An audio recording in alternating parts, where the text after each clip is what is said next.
안녕하십니까. 2013년 10월 10일 발성배전 연구반 수업을 시작하도록 하겠습니다.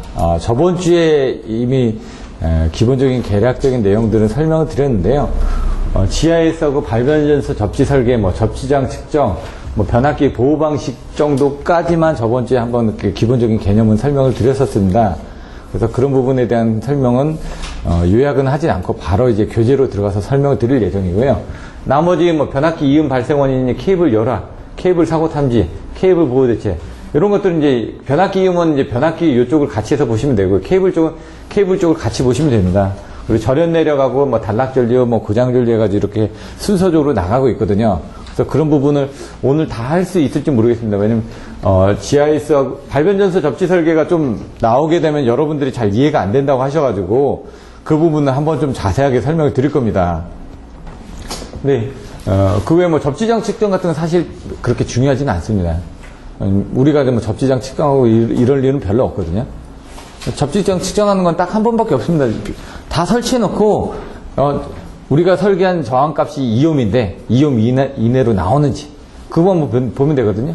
그럼 장비 딱 갖다 놓고, 버튼만 눌러도 됩니다. 측정 원리 몰라도 됩니다. 그냥, 원어의 사전급법에 의한다. 콜라시 브릿지법에 의한다. 이런 내용들이 있는데 이거 다 모르셔도 되는데 문제는 이제 물어봤을 때 이런 접지장 측정 부분에 대해서 문제가 나왔을 때 여러분들 쓰셔야 되니까 그런 부분 보셔야 된다는 얘기죠. 그 방법이 뭔지 모르셔도 됩니다. 결국은 건축전기 쪽에 많이 나오는 것처럼 EPC 해가지고 세 개 있는데 이쪽에 접지단자 닫고 그다음에 PC 해가지고 전류하고 전압을 같이 흘려줘가지고 거기서 생기는 전압 강압 에 의한 부분을 가지고 저항값을 계산한다는 얘기입니다. 왜냐면 이게 거리가 멀어질수록 어차피 전류값은 똑같거든요. 전류는 똑같지 않습니까? 근데 거리가 멀어진다는 건 전압 강화들이 틀려진다는 얘기입니다. 전압 강화에 따라서 저항값이 틀려질 거 아닙니까?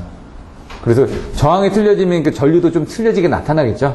그 전압에 따른 그걸 보고 나중에 어떤 61.3% 해가지고 나왔던 부분이 그런 식으로 해가지고 저항값이 변동이 조금씩 생길 텐데 그게 거래에 따라서 쭉 찍어 나가더라도 어느 일정한 형태를 띠고 있는 그 대역을 그냥 가장 평균 대역으로 해가지고 저항값을 본다는 얘기입니다. 그러니까 저항은 사실상 오전에도 잠깐 설명드렸듯이 이런 정육면체 안에 그래서 저항의 단위가 5옴/m거든요. 1m 안에 어떤 저항 성분을 측정하는 겁니다. 요 길이가 1m입니다. 그럼 이렇게도 보실 수가 있고 이렇게도 보실 수가 있습니다. 얘도 1m입니다.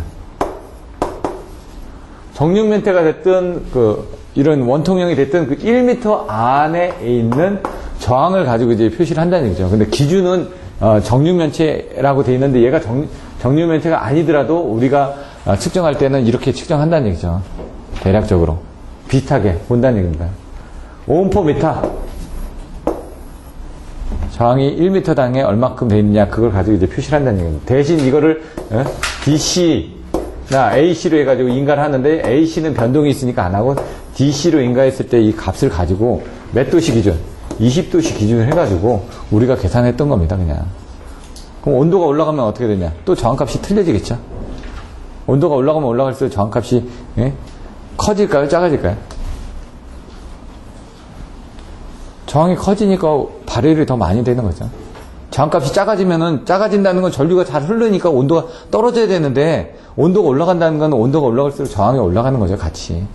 그래서 그런 부분들도 보셔도 됩니다. 자, GIS 부분부터 보실 텐데요.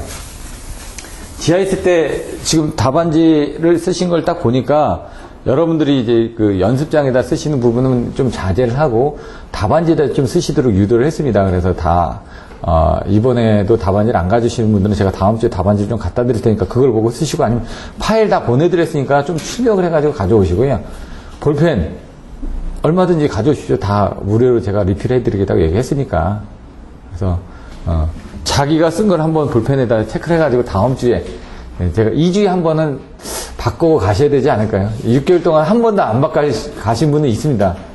볼펜 한 자를 6개월 동안 썼다는 거는 거의 안 쓰셨다는 얘기거든요. 일주일에 한 번씩 바꿔가시는 분이 있습니다. 그럼 일주일에 한 번 바꿔가서 쓰려면 그건 쉬운 건 아니거든요, 저도. 써보면은. 그러니까 많이 써봤으니까 그게 써진다는 얘기입니다, 솔직히. 그래서 그것들은 답안지를 이제 보시면은 여러분들이 어떻게 썼는지 좀 비교가 되시죠? 근데 그게 꼭 정답은 아닙니다. 정답은 아닌데 전반적으로 봤을 때 여러분 느끼시는 부분이 있을 거란 얘기죠. 여러 사람 답안지를 비교해 보다 보면 아, 이런 건 좀 잘 썼구나. 이런 건 잘 썼구나. 그거를 알게 되는 시기가 좀 빨리 와야지만 여러분들이 빨리 쓰실 수가 있다는 얘기예요. 왜? 이게 잘 됐는지 못 됐는지도 모르면은 그거는 공부가 안 되는 거죠. 기본적인 부분. 그래서 자꾸 답안지를 많이 보여드리고 거기서 키포인트. 답안지가 보다 보면 그림 다 틀리죠. 틀리는데 중요한 부분은 맥락이 있습니다. 이렇게만 그리면 됩니다. 왜? 채점자고 봤을 때 아, 이 사람은 이걸 쓴 거구나 라고 이해만 하면 되지 그걸 정확하게 그림을 그릴 필요는 없습니다. 왜? 시간이 없기 때문에. 자대가 똑바로 그린다 그거는 사실 시간이 안 됩니다. 보기에는 좋을지 몰라도 차라리 글씨를 또박또박 쓰는 게 더 낫죠. 그림은 좀 대충 그려도 형태만 맞으면 됩니다. 제가 저번에 한번 말씀드렸을 겁니다. 제가 글씨를 못 알아보는 사람도 합격했다고요. 그거는 형태가 맞기 때문에 그렇습니다. 왜? 필요한 거 숫자, 그림, 배치 이런 걸 딱 보고 딱 보는 순간 아, 이 사람은 뭘 전달하고자 하는구나 라만 느끼면 된다는 얘기죠. 그거를 뭐 여자 글씨체로 써가지고 뭐 점수가 좋거나 물론 그런 건 있을 수가 있습니다. 보기 좋은 떡이 먹기도 좋다고 딱 보기가 좋으면 첫인상에서 점수는 좀 더 줄 수가 있겠죠. 하지만 기본적인 키워드 제가 자꾸 얘기하는 그런 키워드 내용이 안 나오면 안 된다는 얘기죠. 여기서도 지금 GIS 부분에 대해서 나오는데 그림이 없습니다. 여기 사실 SF6 가스를 쓴다고 되어 있습니다. 그 SF6 가스의 원소 기호 하나 써주시는 것만 해도 틀려진다는 얘기죠. SF6가 뭐죠? SFA6입니다. 얘 한글로 뭐라 그러죠? 육불화황입니다. 육불화황이 있다는 얘기죠. 불소 성분이 6개고요. 황 성분이 하나라는 얘기입니다. 그러면 황 성분 하나에다가 이렇게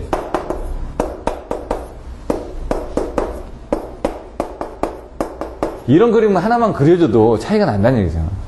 원소기호 하나만 그려줘도. 그러니까 조금씩 뭔가 여러분들이 생각해가지고 뭐 다른 사람들이 안 그랬던 자기가 이해하고 있던 그런 부분들 그냥 갖다 그려주시면 됩니다. 그럼 아, 이 사람이 육불황을 알고 있구나. 아, 6개짜리를 알고 있구나. 뭐 이렇게 적었지만 얘 하나에 이게 6개가 합쳐진 게 육불황 아닙니까? 그런 것들부터 시작해가지고 사소한 그림 하나라도. 지금 보면은 GIS 변전소 그림을 그렸죠. 이렇게 딱 그려가지고. 요 안에 뭐 CB가 있다. 이 안에 DS가 있다. 이 안에 ES가 있다. 이렇게라도 그리시라고요. 여기 사실 이제 원래 그림을 그리자면 이따 그래서 사진을 좀 보여드릴 겁니다. GIS 변전소가 있으면 사실은 뭔가 인입반이 있습니다. 인입반이. 케이블이 들어오겠죠. 케이블이 들어와서 이렇게 해가지고 들어오겠죠. 그럼 여기 뭐 PT가 2에 있는데 그 PT 전에 보면 ES가 있고 DS가 있고 여기 뭐 피레기가 있습니다. 피레기 DS LA가 이렇게 있어가지고 되어 있고 여기 MOF가 이렇게 달려 있고요. 그 다음에 여기 뭐 ES 중간중간에 DS 구간도 있고 ES 구간도 있고요. 그래서 쭉 내려오면은 여기에 이제 차단기가 있습니다. CB가 그럼 여기 MOF 쪽에 여기 PT가 있고 여기 PT, CT가 같이 달려 있죠. 여기 부분에 CT가 또 있습니다. BCT가 차단기 2차 측에 이렇게 나갈 거 아닙니까? 여기 또 CT가 있습니다. 그리고 나가면 여기 모선이 있겠죠. 모선이 이렇게 쭉 나갈 겁니다. 근데 모선이 하나인 경우도 있고 이중화가 되어 있는 경우도 있고요. 그럼 여기 모선에 보면 A, B, C라고 이렇게 되어 있죠. 이런 그림부터. 그렇게 시간이 많이 걸리지는 않지만 대략적인 형태만 적어주고 PT가 있다, 뭐 CB가 있다, MOF가 있다, 이런 그림들. 조금 더 그려진다면 그 그림들을 볼 수 있는지 실제 설치되어 있는 사진을 보여드릴 테니까 그걸 보시면서 이거를 다 흉내는 못 내더라도 형태만 흉내를 내시라는 얘기죠. 아, 이 사람이 GIS를 본 적이 있구나. 이런 부분. 아무것도 안 그리는 거하고 그리는 거하고 천지 차이라는 얘기죠. 지금 보시면 저희 GIS가 뭐라고 되어 있냐면은 유입변압기, 뭐 스위치 여기 나와 있네. GIS는 철제 용기에 모선, 여기 모선 나와야죠. 모선 그리고 차단기 그 다음에 달로기 등을 넣고 여기다가 뭘 넣었다고요? SF6 가스를 넣었다고요. 그럼 SF6 가스에 대한 원소 기호 나오고 이렇게 써주시면 된다는 얘기죠. 그걸 해서 충진 밀폐했는데 뭐에 대한 장점이 있냐? 변전소 부지의 대폭 축소 및 고신뢰도 확보가 가능하다. 이런 내용들이 나와있죠. 그럼 여기서 보시면 거기다 집어넣은 SF 가스의 성질이 어떻게 되냐? 왜 공기를 안 집어넣고 그 가스를 넣냐? 물리화학적인 성질은 어떻게 되고 그 다음에 뭐 전기적인 성질은 어떻게 되고 이렇게 내용들이 나와 있죠. 그 다음에 이걸 왜 어떻게 적용을 하느냐? 왜 이걸 적용했냐? 도해양구 얘기 들었죠? 조심지. 예? 그 다음에 해변가, 양수발전소, 고시일내도를 요구하는 지역. 예. 변전소 부지의 대폭 축소가 가능하다면서요? 그러면 도심지에 썼죠? 왜? 사람들이 많이 사니까 공간을 많이 차지 않습니까? 그걸 줄였고, 해안가 같은 경우, AIS로 되어 있으면 어떻게 되죠? 외부에서 영향을 받지 않습니까? 염분에 의해서. 그럼 쇠 같은 경우 녹슬고 하겠죠? 안에 그 기계기구가. 근데 철제 외암에 내부적인 거를 넣었다고 그랬죠? DS나 ES 같은 이런 부분, 차단기 같은 경우. 그럼 그 안에 들어가 있는 겁니다. 한마디로 카바를 씌웠다는 얘기죠? 그럼 안에 것들이 좀 더 영향을 덜 받을 거 아닙니까? 양수발전소 왜 했냐? 양수발전소 같은 유역변경식 같은 경우는 이렇게 산 밑에 있습니다. 산 밑에 평평한 부지가 넓은 데가 없지 않습니까? 공간 때문에 거기도 마찬가지로. 고신뢰성을 요구하는데, 왜? AIS는 아무래도 불편한 부분들이 있다는 얘기죠.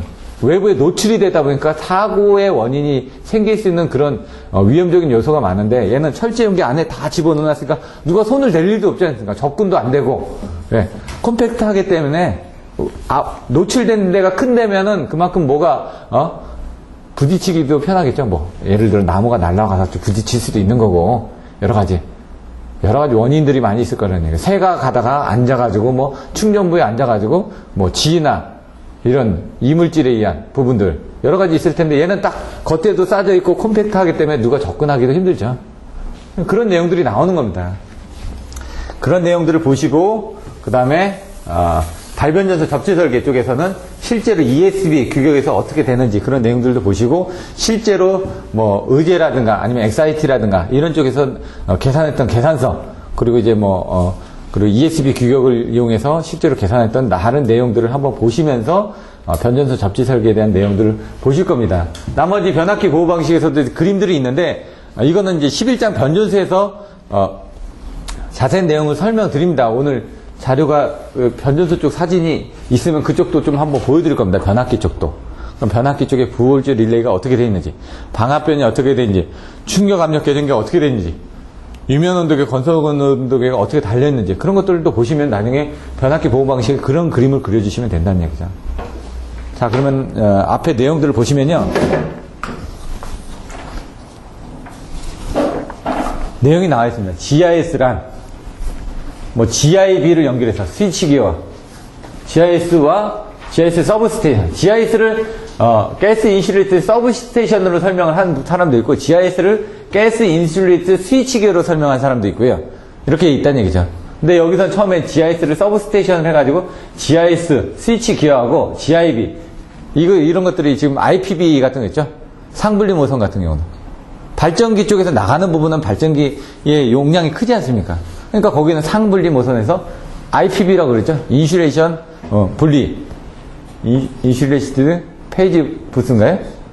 갑자기 생각이 안 나네. IPB 해가지고 보시면 될 것 같고요. 철제 용기에 모선 차단기, 단로기 등을 넣고 SF6 가스를 충진 밀폐한 것이다. 이게 GIS 정의라는 얘기죠. 정의가 정확하게 나와야 되고요. 그다음 물리화학적 성질. 가스를 두 가지로 본다고 그랬죠. 물리화학적 성질하고 전기적 성질하고 해요. 왜냐면 물리적으로 이게 안정돼 있어야지만 되죠. 왜? 가스를 충진했는데 별로 안 좋습니다. 부탄가스 같은 거 열받으면 터질 수도 있지 않습니까? LPG 가스가 무겁습니다. 세면은 가라앉으니까 폭발했을 때 위험하다고요. LNG 어떻게 된다고요? 가스가 가볍습니다. 누출이 됐을 때 가벼우니까 어떻게 됩니까? 날아가지 않습니까? 그래서 택시는 LPG를 쓰고 있고요, 버스는 LNG를 쓰고 있습니다. 성질이 틀리다는 얘기죠. 물리적인 부분, 화학적인, 냄새가 나느냐, 독성이 있느냐, 여러 가지 문제들이 있을 거 아닙니까? 여기서 보면 어떻게 됩니까? 안정도가 높다. 과자봉지에는 무슨 가스가 들어있을까요? 질소가 들어있죠. 왜 질소를 쓸까요? 예? 가장 부분은요, 다른 물체하고 반응을 하지 않기 때문에 그렇습니다. 질소가. 공기를 넣어도 됩니다. 과자 봉지 안에 공기 집어넣으면요, 산소가 들어있으면 얘가 산화 반응이 일어나가지고 나중에 못 먹습니다. 진공을 쓰는 가장 큰 이유가 뭐냐면, 저희들 통조림 쓸 때 진공을 해놓죠. 안에 공기가 없으니까 반응을 안 하기 때문에 그렇습니다. 과자 봉지는 공기를 빼면 좋은데, 공기를 빼면 어떻게 됩니까? 에어팩처럼 쭈그러들 거 아닙니까? 그럼 안에 충격 때문에 과자 안에 있는 부분이 없어지지 않습니까? 그래서 뭔가를 집어넣긴 넣어야 되는데, 그리고 여러분들 에어백 안에도 질소가 들어있습니다. 에어백 터트릴 때 이걸 질소로 터트립니다. 안에 에어백 안에 있는 것들도.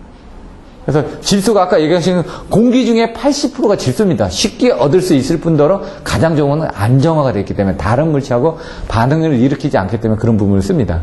그럼 풍선에는 뭐가 들어가 있을까요? 날아가는 풍선에는? 예? 헬륨을 쓰죠? 수소를 넣어도 됩니다. 공기보다 싸니까. 왜 수소를 안 넣을까요? 수소는 불안정하기 때문에 폭발합니다. 공기하고 만났을 때. 근데 수소가 값이 더 싸거든요, 헬륨보다. 헬륨가스는 뭐냐? 여러분들, 그 연예인들 보면 헬륨가스 입으로 먹죠? 그럼 목소리가 변합니다. 변성돼가지고 하는 그게 헬륨가스입니다. 대신 값이 비싸다는 얘기죠. 그래서 그걸 쓰는 겁니다. 값이 비싸도 안정적이기 때문에. 여러 가지. 여기 sp6 가스를 왜 쓴다? 근데 문제는 뭐냐? 안정도가 높은 불활성기 되자 이거죠. 불에 타지 않는다. 근데 얘가 없어지는 데는 한 1000년 정도가 걸린다고 합니다. sp6는 자연적으로 만들어진 가스가 아닙니다. 인위적으로 만든 가스거든요. 그래서 여러분들이 보시면 요즘 대기오염 해가지고 기후변화 협약에 6가지가 가스가 있죠. 이산화탄소가 가장 크죠. 메탄, 에탄 뭐 이렇게 나오지 않습니까? 이산화탄소 CO2가 가장 많이 나오기 때문에 여기에 sp6 가스도 들어있습니다. 근데 얘 같은 경우는 자연 소멸되는 기간이 1000년이라고 합니다. 여러분 뭐 걱정 안 하셔도 되죠. 계속 남아있다는 얘기죠. 비닐류 같은 거 한 100년 정도 지나면 자연 분화된다고 그러더라고요. 100년에서 150년. 그래서 그것들도 그 비닐류도 만들 때 분해가 잘 되는 소재를 가지고 만들지 않습니까? 쓰레기통에다가 갖다 집어넣으면 어차피 매립지에 들어갈 텐데 얘가 덮여져 있으면은 뭔가 반응이 제대로 안 일어날 거니까. 거기 있는 것도 어차피 미생물들이 들어가서 뭔가 이렇게 분해를 해줘야 되거든요. 여러분 그 하수 처리장에 있는 게 바로 그겁니다. 물이 들어오죠? 그럼 이거 어떻게 하냐? 필터를 거쳐서 하지만 사실 그 안에 미생물들이 들어있어서 살고 있기 때문에 미생물이 번식이 잘 돼가지고 좋은 미생물. 여러분 입 안에 보시면은 세균들이 많거든요. 근데 그 안엔 좋은 세균들이 많기 때문에 그래 나쁜 세균을 없애주려고 양치질 해가지고 나쁜 세균을 죽여주는 겁니다. 귀 같은 거 아프거나 그러면 병원 가면은 뭐 빨간색으로 이렇게 대주죠. 그래서 사실 적외선입니다. 적외선을 해가지고 이 안에 있는 세균들 죽으라고. 따뜻한 열 때문에. 상온에서 무색, 무치, 무염, 무독. 중요한 게 무독이죠. 기체적. 화학적, 열적으로 안정하다 이거죠. 안정한 기체이기 때문에 쓰는 겁니다. 값이 비싸더라도. 근데 이제 이게 그 기후변화 협약 때문에 문제가 되다 보니까 G12 같은 경우도 이제 sp6 가스가 들어있거든요. 소호 능력이 우수합니다. 이제 정기적인 특성으로 가면. 일단 물리 화학적으로는 안정화되어 있기 때문에 쓴다는 얘기죠. 공기에 비해서 절연 강도가 크다. 비탄성 충돌인데 마이너스 60도씨에서 액화가 됩니다. 그래서 이런 게 이제 이것 때문에 나중에 보시면 단점에 들어가죠. 차가운 지역에 갔다 오면 얘가 액화가 되는 기체가 물이 된다는 얘기죠. 물이 된다는 얘기는 어떻게 됩니까? 도전성이 생긴다는 얘기죠. 절연이 약해진다는 얘기죠. 그럼 사고 날 수 있는 위험이 생기겠죠. 정기적 특성, 소호 능력이 우수하다. 아크가 뭐라고 그래요? 아까 오전에 설명드렸죠. 공기 중에 절연이 파괴돼가지고, 예? 불꽃이 나는 걸 아크라고 그러죠. 아크 일어난다고 하죠. 불꽃 나는 걸 아크라고 합니다. 불꽃을 아크라고 하는데, 아크 시정수가 작아서, 왜냐면, 불꽃이 이렇게 나가는 게 작기 때문에 빨리 차단을 해줄 수 있다는 얘기죠. 그래서 절연 회복이 빠르다. 아까 얘기한 것처럼, 어떻게 되어 있습니까? 절연 특성이 얘가 무색, 무치, 무염, 무독이기 때문에 아까처럼 뭔가 벗어나더라도 다시 빨리 돌아와야지 얘가 지금 뭔가 다시 또 뭔가 일을 할 거 아닙니까? 절연 회복 특성이 빠르니까 얘는 뭐 차단기를 오래 넣었다 뺐다 해도 상관없다는 얘기죠. V12 같은 경우 이런 것들은 기계적으로 수명이 있습니다. 정기적으로. 진공 밸브가 문제가 되기 때문에 그렇습니다. 진공 밸브가. 그 V12 같은 경우는 여러분들 수명이 보시면 2만 회 정도밖에 안 됩니다. 근데 2만 회 쓸 수 있나요? 평생 가봐야 안 씁니다. 왜? 1년에 한두 번밖에 안 쓰니까. 1년에 한 번 써도 많이 쓰는 겁니다. 왜? 정전을 한다는 얘기거든요. 반도체 공장 같은 경우는 정전이 없습니다. 그럼 거기 같은 경우는 1년에 한 번도 온오프를 안 한다는 얘기죠. 그렇기 때문에 문제가 되지 않는다는 얘기죠. 근데 이제 그런 부분 다빈도 계획이라는 건 있습니다. 그런 것들은 이제 그 지지인데들 어디냐? 전기로 아크를 쓰는데 지졌다가 뺐다 하거든요. 계속 붙었다. 왜? 단락을 일으키는 거기 때문에 붙였다 떨어뜨렸다 합니다. 그런 데들은 얘가 특성들이 좋은 걸 써줘야지만 된다는 얘기죠. 그러니까 그 특성들에 따라서 여러 가지 제품들을 씁니다. 가스의 성질이 우수해야 차단기 수용화가 가능하다. 왜? 154 같은 경우는 G11을 많이 씁니다. 22000 같은 경우는 V11을 많이 씁니다. 왜? 22900에서 사고가 났을 때 사고가 나는 그 아크라든가 그런 에너지가 작기 때문에 V10에서도 충분히 소호가 가능합니다. 소호. 불을 끌 수가 있다는 얘기죠. 호호 불어가지고 끌 수가 있다는 얘기죠. 작게 만들 수 있다. 소호라는 게 잘 이해가 안 되면 호호 불어가지고 작게 만들 수 있다. 이렇게 생각하셔도 되죠. 전자 친화력이 크다. 뭐 이런 것들은 큰 의미는 없습니다. 근데 이제 여러분들이 알고 계신 거 한 4개 정도씩 제가 적어두라고 말씀드렸지 않습니까? 최소. 그래서 그런 식으로 이제 맞춰주시면 됩니다. GIS 적용. 어디다 적용하냐? 도의 양구라고 했죠? 도심지, 해안지역, 양수발전소, 고실내성, 아니면 고전압계통. 이런 식으로. 왜? 전압이 올라가면은 뭐라고요? 사고전류도 커진다고요. 아크도 커진다고요. 그렇기 때문에 그걸 차단할 수 있는 능력이 좋은 차단기의 특성을 V10을 쓰게 되면 엄청 커져야 된다는 얘기죠. 진공도 커져야 되고. 근데 현실적으로 이제 V12가 이제 견딜 수 있는 전압의 레벨이 있다 보니까 어쩔 수 없이 진공보다는 그냥 A12는 공기 중에서 하는 거 아닙니까? 그런 게 MC12, A12 다 공기 중에서 절연을 하죠. 그래서 극간 간격들이 중요하다는 얘기입니다. 거기들은. GIS 장점, 보시면 여러 가지가 있습니다. 설비의 축소가 가능하다. 절연 내력이 공기의 7배, 10배 정도 된다고 합니다, 보통. 공기보다 한 10배 정도 절연 능력이 있으니까 어떻게 됩니까? 공기보다는 간격을 작게 할 수 있지 않습니까? 진공이 아니라 얘는 가스를 넣기 때문에 간격을 작게 합니다. 대기압, 압력이 차이가 있습니다. 사실 이 압력이 있는데 중요한 데는 압력을 여기 좀 세게 넣습니다. 왜? 다른 게 안으로 못 들어오게끔. 압력이 차이가 난다는 건 이 안이 압력이 세죠? 이 안이 압력이 약하죠? 압력은 센 데에서 약한 데로 갑니다. 그래서 뭔가 보존을 하는 지역은 압력을 좀 세게 집어넣습니다. 그래야지 공기가 못 들어오니까. 공기가 들어오면 어떻게 된다고요? 아까처럼? 안에 절연이 얘 간격을 축소를 해놨는데 절연이 견디지 못하고 터져버리겠죠? 그래서 얘 같은 경우는 압력이 떨어지거나 이렇게 컴프레셔에서 계속 넣어줍니다. 압력을 맞춰주면서 뭔가 이제 SP6가 떨어질 거 아닙니까? 누설이 된다 그러면 누설되는 양을 봐가지고 얘가 계속 컴프레셔가 돌면서 채워주는 역할을 해준다는 얘기죠. 근데 이제 보시면은 이제 차단기 같은 압력이 있다는 건 뭔가 불 끌 때 어떻게 합니까? 물 뿌릴 때 물 이렇게 던지는 거하고 센 물을 뿌리는 거하고 어떻게 합니까? 센 물을 뿌리는 게 당연히 힘이 세겠죠. 얘네들도 압력이 적당하게 있는 게 큰 힘을 발휘한다는 얘기죠. 그래서 차단기 쪽은 뭔가 이걸 떨어질 때 아크를 소화해줘야 되기 때문에 거기는 좀 압력이 다른 데에 비해서 좀 높게 걸립니다. 보통 한 5에서 6kg per 세제곱센티미터로 걸립니다. 어느 입방미터에다가 이렇게 어느 정도의 압력을 눌러줘야 된다는 얘기죠. 근데 모선이나 이런 데들은 압력이 좀 떨어집니다. 3에서 4 정도로 이렇게. 만약 압력이 똑같다. 그럼 여기하고 압력이 똑같다는 건 서로 왕래가 없습니다. 그럼 가스가 빠져나가더라도 대기압이 여기 걸릴 거 아닙니까? 그럼 이 대기압 상태에서도 SP6 가스는 사고를 차단할 수는 있습니다. 다시 투입을 하지는 못하는 거죠. 투입할 때 무브와 투입 시에 어떤 개폐서지라든가 그런 게 견디지 못할 수도 있다는 얘기죠. 차단은 합니다. 그거 자체. 왜? 얘가 가지고 있는 어떤 절연 내력이 크기 때문에. 정존의 변전소보다 몇 분의 1? 10분의 1, 15분의 1. 크게 왕창 줄어들죠? 엄청나게 좋은 거죠? V12 떨어지면 탕탕 소리 나죠? G12도 사실 쓰시면요, 소리 납니다. 안 나는 건 아닌데, 이제 외함에 이렇게 담겨져 있다 보니까 조금 적게 나는 것 뿐이지, 납니다, 크게. 근데 이제 개폐음이 적다라는 건 다른 거에 비해서 개폐음이 적다라는 개념이고요. 크기가 작다라는 건 전압 레벨을 봤을 때 이 V12를 만약 154에 V10을 썼다 보면 이따만해져야 되는데 G11을 썼기 때문에 왜? V12는 진공이지만 SF 가스가 들어가면서 소용이 되다 보니까 작아진다는 얘기죠.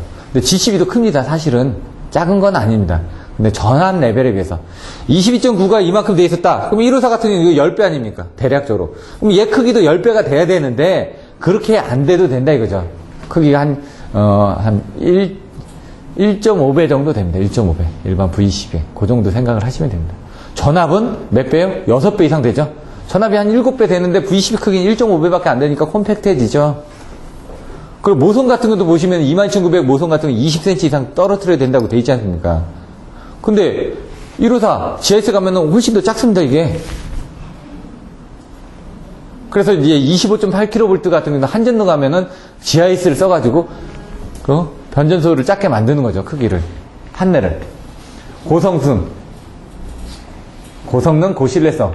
차단 성능이 높다, 아니면 외부의 영향을 적게 받는다, 뭐 공기가 단축된다? 왜? 공장에서 다 조립해가지고 여기 와서 뭡니까? 진공 걸어가지고 다 뺀 다음에 가스만 집어넣으면 되니까. 조립하고 가스만 집어넣으면 되니까 변압기하고 똑같습니다. 변압기 어떻게 되죠?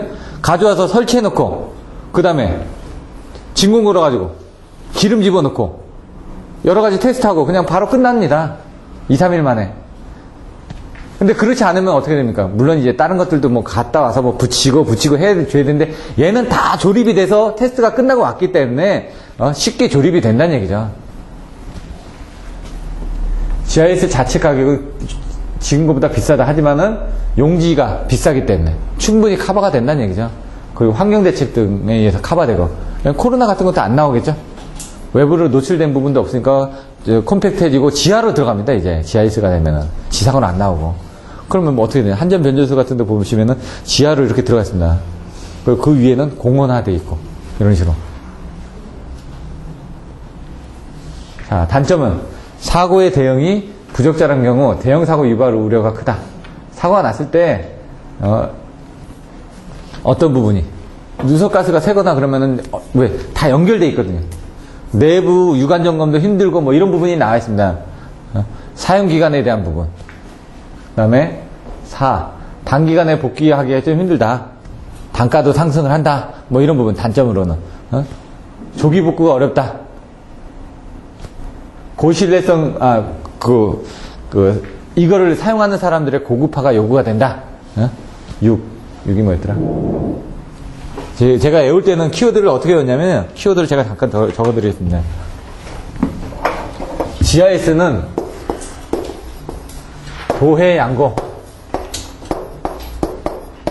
도심지, 해안, 양수발전, 고전압, 고신뢰성, 이렇게 이쪽에다 적용을 한다. SPC스가스의 뭐 물리화학적 성질, 전기적 성질들은 여러분들 한번 보시면 되고요.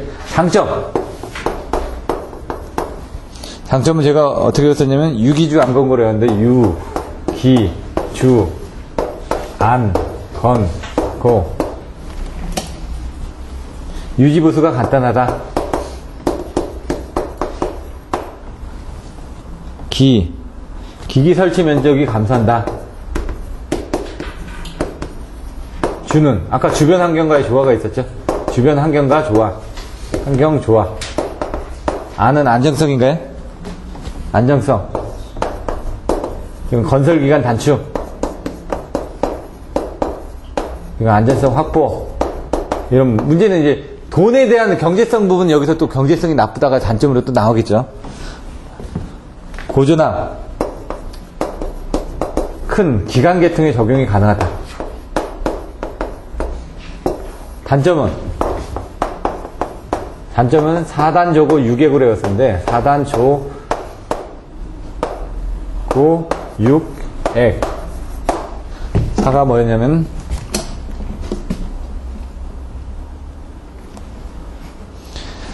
사고 발생 시 대형화가 우려된다. 다 같이 철제 용기 안에 뭐가 들어가 있다고 그러지? 차단기, GS 여러 가지가 다 들어가 있다고 그러죠. 그 부분 때문에 사고가 났을 때 옆에 파고가 미칠 수가 있다는 얘기죠.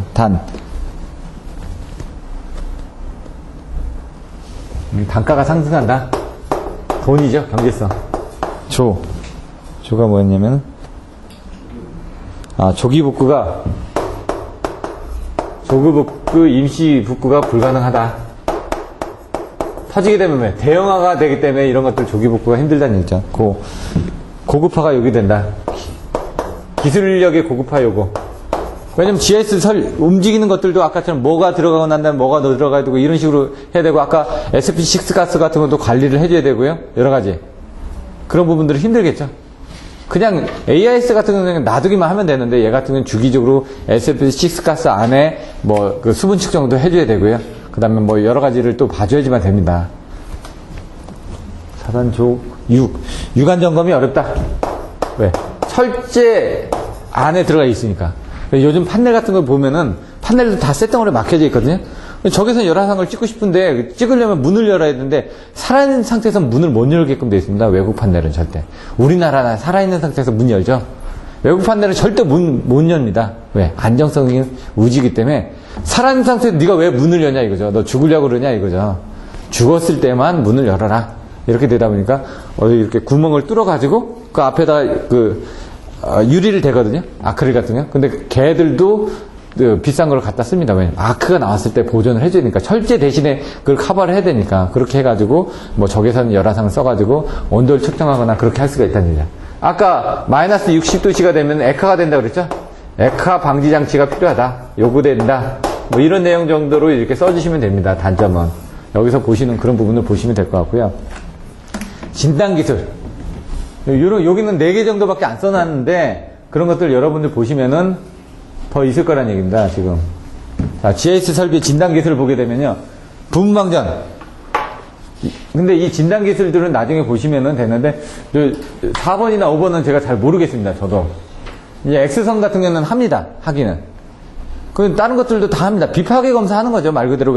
왜냐면 용접을 해놓고요. 이런 X선이나 비파괴 검사를 하게 되면 그 부분이 제대로 붙었나 안 붙었나 볼 수가 있습니다.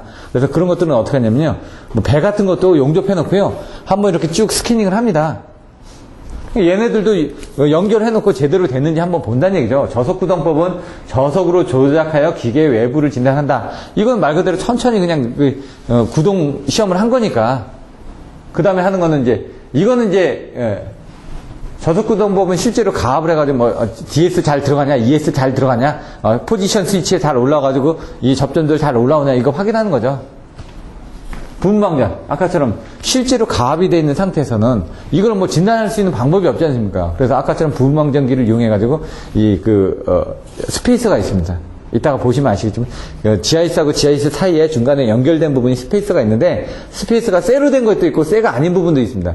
물리적으로 구분이 되어 있는 겁니다. 아까처럼 모든 구간이 다 연결되어 있는 게 아니라 그때도 케이블을 연결하다 보면 어떻게 된다고 중간에 접속한다고 그랬죠. 전부터 하면서 NJ, IJ 이렇게 설명드렸죠. 노멀 저인, 인슈레이션 저인, 조인트 해가지고 절연 접속을 하는 겁니다. 중간이 다 막혀 있습니다. 여기하고 여기 구간이 막힌데 그걸 어떻게 보면 아냐.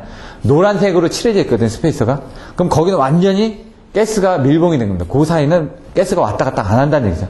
그래서 노란색으로 그려진 그 사이에는 보시면 노란색으로 해가지고 밸브가 또 달려 있습니다. 왜? 여기 구간에 가스 압력이 떨어지면 가스를 충진시켜주는 거거든요. 압력이 떨어졌다는 건 뭔가 빠져나갔다는 얘기니까 압력으로 딱 맞춰놓고 왜 잠궈놨는데 왜 압력이 빠지냐 이거죠.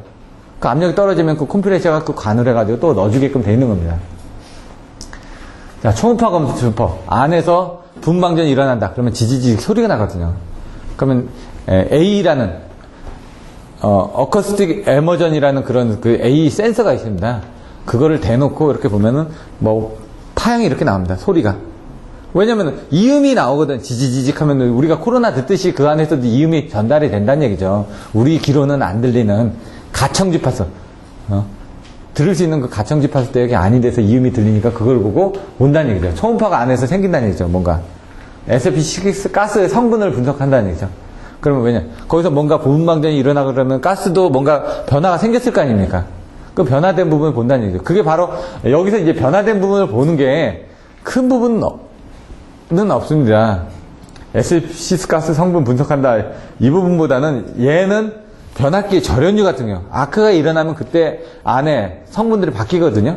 열화를 딱 보시면 변압기 열화 진단 방법 중에 변압기 오일을 빼면은 드레인 밸브에서 오일을 빼가지고 보면은 상가가 변합니다. 여러분들도 소변도 보시면 어떻게 됩니까? 예? 리트머스 지금 종이다 갖다 두면 빨간색이 파란색으로 변한다든가. 왜냐면 요오드 성분이 많이 나온다는 얘기예요. 산성분이. 그러니까 여기 요오드 성분이 많으니까 이 리트머스 종이가 변한다는 얘기죠. 그것처럼 얘들도 안에서 아크가 일어났거나 그러면 수소라든가 탄소라든가 이런 성분들이 늘어나거든요.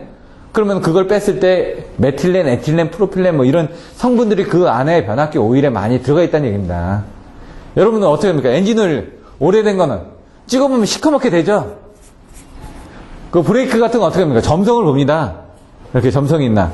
그 다음에 냉각수 같은 거 보면은 거기에 오일에 얼마나 그 농도가 있습니다. 농도가 떨어지면은 안 되니까 그때는 추가를 해주면 된다는 얘기. 여러 가지 보는데 얘는 뭐냐? SFCC 가스에서 코로나 방지를 인한 분해가스가 그 안에 있다 그러면은 뭔가 가스 성분들이 왜 SFC6 가스만 있어야 되는데 그 가스 외에 다른 가스도 들어있다 그러면은 얘는 안에 뭔가 문제가 있다고 판단하는데 그런 것들은 판단하는 기법들은 사실상 좀 힘듭니다. 그렇기 때문에 대부분 많이 하는 것들이 수분 측정이라든가 아니면 분방전이라든가 초음파라든가 아니면 이산화황이라든가 이런 것들 봅니다.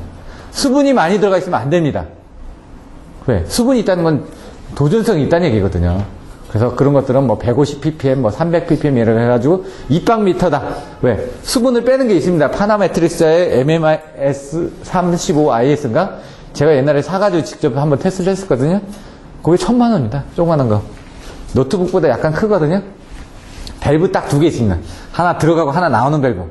예? 거기다 이렇게 비닐봉지 같은 거 하나 달아가지고요. 여기서 계속 빼내면요. 거기서 수치가 내려갑니다.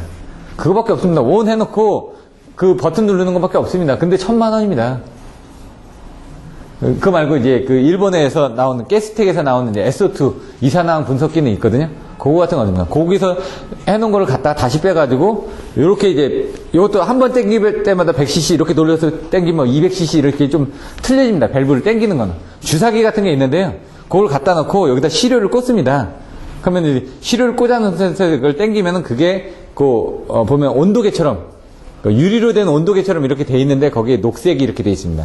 한 개당 뭐 1ppm이면 뭐 0.1ppm 이렇게 돼 있는데 그게 색깔이 변하게 되면은 안에 그 성분들이 들어있는 거죠. 이산화황, SO2라는 건 뭐냐면 안에 S 성분이 있었죠. SF6에서 S하고 산소가 만나면 SO2가 생길 거 아닙니까? 산소가 만났다는 건 불이 났다는 얘기죠. 뭔가 아크가 생겨서 탈 때 산소가 생길 거 아닙니까?